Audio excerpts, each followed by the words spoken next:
Dada tavşanxonga yordam qo'ysangiz. Bola men bir kirib ketdim, anangizdan men chiqar yozgan bilan meni. Dada qara, men inyapman. Ablab bilan chiqa bilan beshini olib dedi.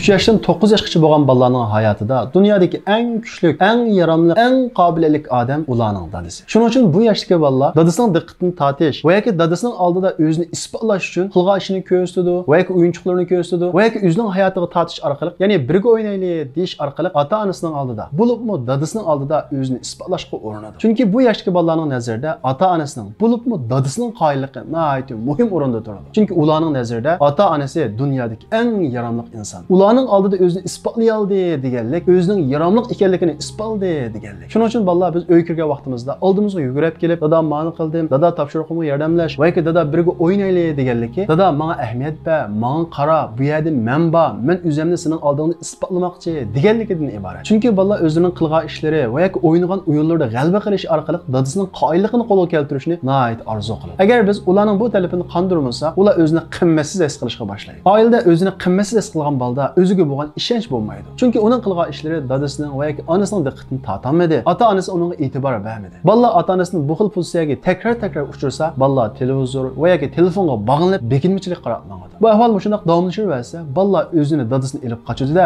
ichki dunyosida ayrim bir dunyo qurib olib, shuning ichida yashaydi. Bolalar o'zining ichida ayrim bir dunyo qurib olib, o'zi yolg'iz yashagan vaqtida bizga parvo qilmaydi. Hatto biz savol so'rsakmi, o'dal javob beradi. Masalan, topshiriqni ishladingmi? Ha. Qusqun ochmi?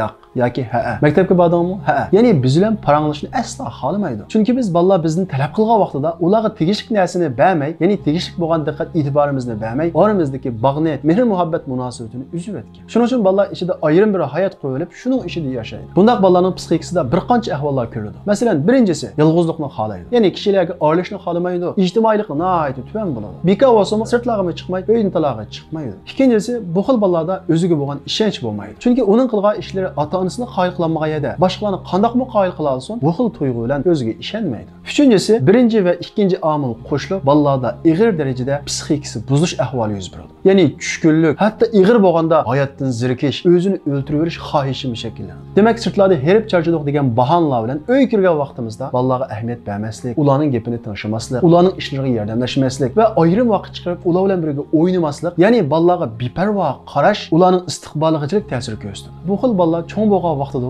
dadasi bilan bo'lgan munosabati faqat manfaat munosabati bo'ladi. Ya'ni dadasi ularning ko'ziga faqat pul va yoki iqtisod shaklida ko'rinadi. Ya'ni pul lozim bo'lsa dadasini izlaydi. Undan boshqa ahvollarda dadasining holiga yetmaydi, dadasi bilan paranglashmaydi. Shuning uchun payg'ambarimiz Muhammad alayhisalom hadisda "Ma nahala walidun waladahu afdalu min adabin hasan." Bir dadaning bolasiga go'zal adab axloq o'tishi, ya'ni tarbiya qilishi, vaqt ajratib, uningga ahamiyat berishi, uning qilgan eng cho'ng yaxshiligi bo'ladi deydi. To'g'ri, ko'pincha sirtda ishlaymiz va yoki tijorat sababli tufayli nurg'unlagan qiyinchiliklarga uchraymiz va ziyon tortamiz. Ammo uy kirgandan keyin biz sirtlarda uchragan ochiqimizni uyga kirib, bolalarimizdan va yoki ayolimizdan olsak, bu adolatsizlik va ular qilgan zulm bo'ladi. Shundaqla ba'zilarimiz oldirashligimiz tufayli bolalarimizga ahamiyat berib bo'lmaganligimizni aytishimiz mumkin. Esimizda bo'lsinki, biz har qancha cho'ng ish qilib kelsakmi, Rasulullohdan cho'ng ish qilolmaymiz. Rasulullohdan muhim ish qilolmaymiz. Rasulullohdan oldirash emas. Rasululloh shuncha oldirash bo'lsa-mu, narvisi Hasan Husaynni dumbisiga mindirib ot qilib o'yin tatdi. Hatto namoz o'qiganda sajdaga borgan vaqtida narvilari payg'ambarimiz Muhammad alayhisalomning dumbisiga minib olatdi. Rasululloh bo'lsa, bu bolalar tushib ketmasin va yoki bir dam o'ynab olsin degandek maqsadda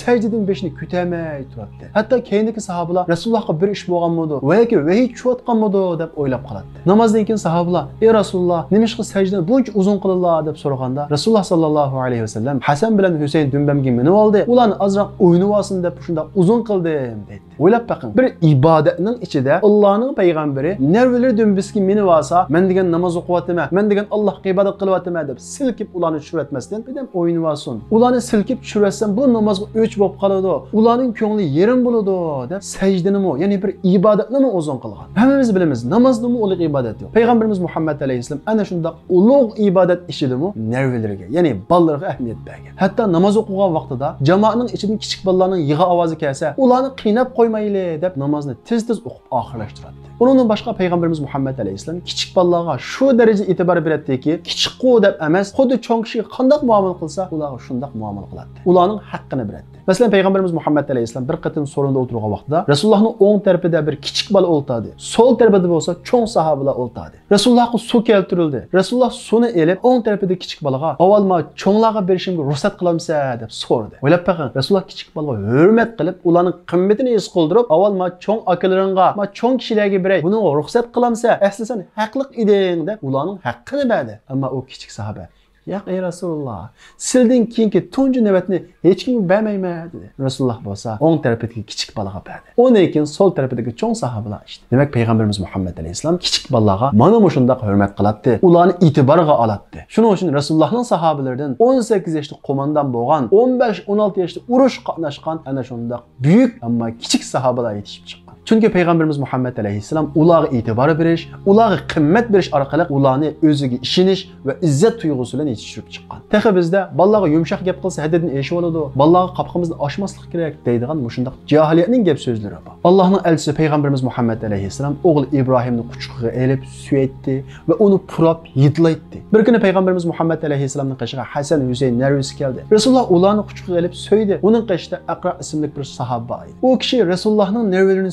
Peygamberlere qarab, "Ey Rasulullah, mening 10 balam bor, ammo birini hozir qadar suyab boqmadim" dedi. Peygamberimiz Muhammed Aleyhisselam bu sahabaga qarata, "Men la yarham, la yurham." Qanday bir odam mehribonlik qilmaydi ekan, mehrini bermaydi ekan, shafqatni bermaydi ekan, la yurham. Undaq odam shafqatga erishmaydi, Allohning mehri muhabbatiga erishmaydi dedi. Demek balaga sel qarash, ularga vaqt ajratmaslik, ularga ahamiyat bermaslik bizni Allohning mehr muhabbatidan, Allohning shafqatidan, Allohning mehribonligidan mahrum qo'ydi. Shuning uchun o'zimizni musulmon Peygamberimiz Muhammed Aleyhisselamning ummati deb qarasak, kundulik ibodat jadvalimizga bolalarimizga vaqt ajratishni qo'shaylik. Chunki bolalarimizga vaqt ajratish, ular bilan birga o'ynash, ularga yordam berish bir ibodat. Ba'zi ota-onalar va yoki dadalar bolalarining saviyachi bo'lgan savollariga javob berish va yoki ular bilan birga o'ynashni bir xil zerikishlik his qilishi mumkin. Amaliyotda bu bizning bolamizga bergan qimmatimizning yetarli emasligini bildiradi. Masalan, agar sizga sizning boshlig'ingizning bolasi bir gap qilsa, bu boshliqning bolasiga deb uning nihoyat hurmat bilan har bir gapini quloq solib, astoydillik bilan tinglab javob berasiz. Garchi u bolaning savoli saviyachi, ahamiyatsiz, qamlashmagan bo'lsa-mu, uni tinglashaysiz. Chunki u xo'jayiningizning bolasi. Ya'ni xo'jayiningizga bo'lgan hurmatingiz tufayli uningga hurmat qilasiz. Ammo o'zingizning bolasi-chi? O'zingizning bolasi garchi xo'jayiningiz bo'lsa-mu, boshqalarning bolasini texmi hurmatlashga, texmi e'tibor berishga tegishli emasmi? Esimizda bo'lishi kerakki,